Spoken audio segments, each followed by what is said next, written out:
aspirants and curious minds. I, your host Janvi, welcomes you to the 58th episode of UPSC Prep Decoded, a podcast brought to you by Abhyankar's IAS, so that you can study on the go. We are in conversation with Mr. Ashay Abhyankar.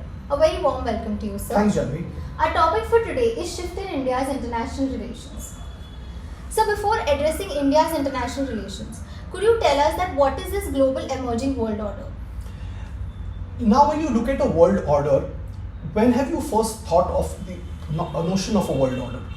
Let's look at the emergence of nation states, the run up to World War I, the end of World War II, where you are trying to set up a global world order. It happens under the framework of the United Nations organization, where you have 160 plus countries coming in and signing up to becoming members. But the period between 1945 to 1990 was one that witnessed a bipolar world order, divided ideologically between the communist and the capitalist ideology.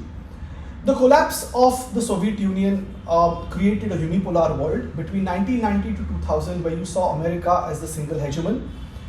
But post 2000, when the globalization had started kind of seeping and entrenching itself into the entire global landscape, the identification of Millennium Development Goals, the shift to Sustainable Development Goals, saw a world order emerging which was more multilateral, with multifarious regional groupings, groupings like the BIMSTEC, the ASEAN, now you have the Shanghai Cooperation Organization, you have the BRICS. India today is talking about the Global South. So when you look at the emerging world order today, it is more realistic, representative and practical of what the ground realities today look like. So when you have countries of the G4 wanting a place on the high table, or whether you look at the developing countries of the Global South, or whether you look at the emerging economies of the BRICS, you are looking at changing geopolitical conditions, practical realities, and most importantly, economic makeups, particularly with regard to the purchasing parity, with regard to the gross domestic product. And that is how you are moving and marching forward, realistically, practically, with what you see on the ground. So looking at PM's recent visit to US and France, what are the takeaways from it with regard to the emerging global world order? Where does India stand in it? Very interesting. Again, India is civilizationally over 4,000 years old. As a state with a recognition, we are not more than 75 years young. So when you look at the entire landscape of this country, you must understand that civilizational values are what guides India's foreign policy.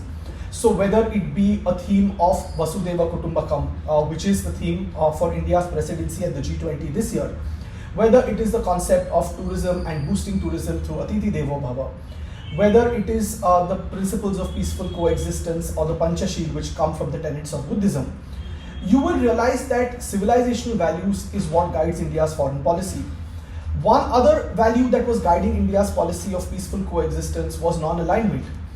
Today, we redefine non-alignment to call it multi-alignment. Yes. So we also very, very popularly use the concept of strategic autonomy. So we will have any sort of partnerships that are strategic, that are mutually beneficial. We will have alignments, but we are not going to compromise those alignments for our autonomy. A very important example here is the entire RCEP concept, or whether it was China's push towards road and rail network throughout the Eurasian landscape. India is not very comfortable with those kind of plans and arrangements, purely because when we look at our partnerships, we don't look at alliances, right? So it is alignments and not alliances, and that is what strategic autonomy, that is what multi-alignment is all about. So even today, we are having very strong strategic partnerships with the United States, but we continue to source and buy oil from Russia. We don't quite stand for American policies of CAATSA or the LEMOA, right? So all these are proof of the fact that India is claiming its legitimacy culturally, economically, politically and strategically in an emerging world order. right? And this can definitely be seen by the kind of love, support, and adulation that India receives as a nation whenever our Prime Minister travels abroad. To conclude, looking at India's volatile neighborhood, what are the potentials and what is the future for India? The potentials are that we engage with those which are mutually constructive. But at the same time, you must remember that the peaceful coexistence allows us to invite Pakistani counterparts to a G20 meeting that happens, or rather that happened in Goa. So our stand is very clear that wherever there is any sort of threat to the integrity, sovereignty, or to the citizens of this country, through any sort of either terrorist activities which are supported by state actors, or even they are non-state actors but they're supported by the state, or wherever you are seeing there are continuous incursions at the line of actual control between India and China, instances like the Galwan Valley and clashes of that kind. India believes that the integrity and sovereignty of this country is unquestionable. Territories that are a part of the sovereign Indian state are completely out of the reach of any sort of discussions or compromises, and it reiterates the need for peaceful settlement of all disputes. But this peaceful settlement of disputes is going to require concerned stakeholders to come together to carry out negotiations and conversations and ensure that we are able to find a peaceful way out. Thank you so much, sir, for your time. We have a lot to take away from this conversation.